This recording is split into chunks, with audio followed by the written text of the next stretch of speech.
আসসালামু আলাইকুম everyone, welcome back to Dolly's kitchen. আমি আজকে সহজ ও মজাদার একটি ক্যারামেল পুডিং তৈরি করে আপনাদের সাথে শেয়ার করব। দেখা যাক আমি কিভাবে তৈরি করব।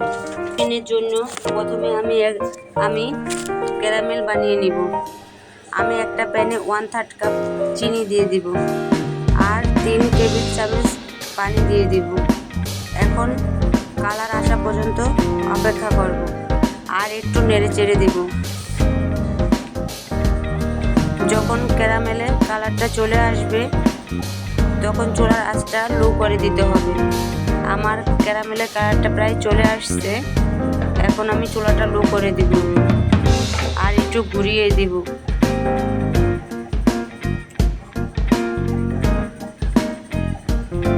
এখন আমার পারফেক্টভাবে ক্যারামেলের কালারটা চলে এসেছে। এখন আমি চুলাটা বন্ধ করে দেব।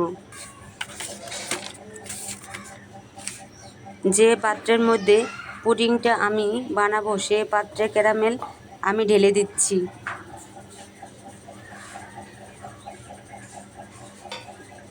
আর এই কাজটা একটু দ্রুত করতে হবে।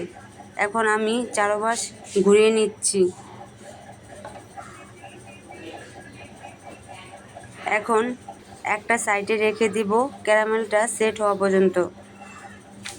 এখন আমি ব্লেন্ডারে ভেতর দিয়ে দিচ্ছি রুম টেম্পারেচারে থাকা 4টি ডিম।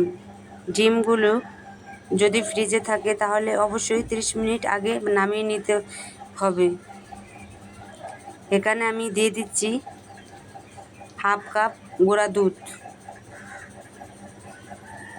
দিয়ে দিচ্ছি হাফ চা চামচ ভ্যানিলা এসেন্স, দিয়ে দিচ্ছি 1/3 কাপ চিনি। এখন আমি মিশ্রটাকে ব্লেন্ড করে নেব ব্লেন্ডারের সাহায্যে। দেখুন আমার ব্লেন্ড করা হয়ে গেছে। আমি 1 কেজি লিকুইড দুধ জাল করে 3 কাপ ঘন করে নিয়েছি আর ঠান্ডা করে নিয়েছি আগে থেকে তৈরি করা জাল করা দুধ। ডিমের মিশ্রটার ভিতর দিয়ে দিচ্ছি। দুধ ও ডিমের মিশ্রটাকে আমি ভালোভাবে মিশিয়ে নিচ্ছি।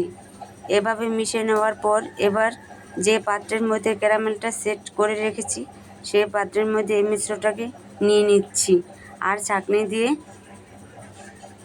ছেঁকে নিচ্ছি। এতে করে দুধের সব সর থাকলে সেটাও ছাঁকনির মধ্যে থেকে যাবে।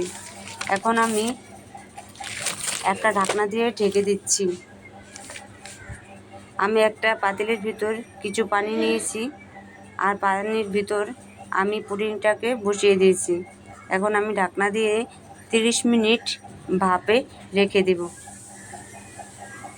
দেখুন আমার পুডিংটা প্রায় হয়ে গেছে। এখন আমি একটা কাঠির সাহায্যে দেখব আমার পুডিংটা কতটা হয়েছে।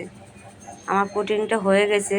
এখন আমি চুলা থেকে নামিয়ে রেখেছি। এখন আমি 3 ঘন্টার জন্য ফ্রিজে রেখে দেব। ফ্রিজ থেকে নামিয়ে ফেলেছি।